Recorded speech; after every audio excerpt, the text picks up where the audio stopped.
आणि जेव्हा तुम्ही म्हणालात, हे मूसा, आम्ही एकाच प्रकारच्या अन्नावर संयम सब्र राखू शकत नाही, म्हणून आपल्या पालनकर्त्याकडे प्रार्थना करा की त्याने आमच्यासाठी जमिनीतून उगवणारे भाज्या, काकडी, गहू, मसूर आणि कांदा पैदा करावा. मूसा म्हणाले, काय तुम्ही चांगल्या गोष्टीच्या बदल्यात कनिष्ठ दर्जाची गोष्ट घेऊ इच्छिता? एखाद्या शहरात जाऊन राहा, तिथे तुम्हाला ते सर्व मिळेल जे तुम्ही मागितले आहे. आणि त्यांच्यावर अपमान आणि गरिबी लादली गेली आणि ते अल्लाहच्या कोपाचे धनी झाले. हे अशासाठी झाले कारण ते अल्लाहच्या चिन्हांचा, आयातांचा नाकार करत असत आणि प्रबोधकांना, पैगंबरांना विनाकारण शहीद करत असत. हे त्यांच्या बंडखोरीचे आणि मर्यादेचे उल्लंघन केल्याचे फळ होते. निस्संशय जे लोक ईमान राखतात, मुस्लिम आणि जे ज्यू झाले आणि ख्रिश्चन व साबीन, जो कोणी अल्लाहवर आणि कयामतच्या दिवसावर ईमान राखेल आणि सत्कर्म करेल, त्यांचा मोबदला त्यांच्या पालनकर्त्याकडे सुरक्षित आहे. त्यांना कोणत्याही प्रकारचे भय नसेल आणि ते दुःखीही होणार नाहीत. आणि 8, जेव्हा आम्ही तुमच्याकडून वचन घेतले आणि तूर पर्वत तुमच्यावर उभा केला आणि सांगितले, जे पुस्तक आम्ही तुम्हाला दिले आहे ते मजबूतीने धरा आणि त्यातील गोष्टी लक्षात ठेवा, जेणेकरून तुम्ही ईशभय राखणारे व्हाल. परंतु त्यानंतरही तुम्ही फिरलात.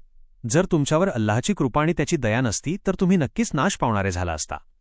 आणि तुम्हाला त्या लोकांची स्थिती तर माहीतच आहे, ज्यांनी सप्त शनिवारच्या बाबतीत मर्यादा ओलांडली होती. तेव्हा आम्ही त्यांना सांगितले की धिक्कारलेले माकड होऊन जा. त्यानंतर आम्ही ही घटना त्या काळातील लोकांसाठी आणि नंतर येणाऱ्या पिढ्यांसाठी एक धडा आणि अल्लाहचे भय राखणाऱ्यांसाठी एक बोध बनवली. आणि जेव्हा मूसा आपल्या लोकांशी म्हणाले, अल्लाह तुम्हाला एका गायीचा बळी देण्याची, झबह करण्याची आज्ञा देतो, ते म्हणाले, काय आपण आमची चेष्टा करता? मूसा म्हणाले, मी अज्ञानांपासून वाचण्यासाठी अल्लाहचा आश्रय घेतो. ते म्हणाले, आपल्या पालनकर्त्याकडे प्रार्थना करा की त्याने आम्हाला सांगावे की ती गाय कशी असावी. मूसा म्हणाले, अल्लाह म्हणतो की ती गाय न म्हातारी असावी न लहान कालवड, तर त्यांच्या दरम्यानच्या वयाची असावी. आता ते करा ज्याची तुम्हाला आज्ञा दिली आहे. ते म्हणाले, आपल्या पालनकर्त्याकडे प्रार्थना करा की त्याने आम्हाला सांगावे की तिचा रंग कसा असावा. मूसा म्हणाले, अल्लाह म्हणतो की ती गडद पिवळ्या रंगाची गाय असावी, जिचा रंग पाहणाऱ्यांना आनंद देईल.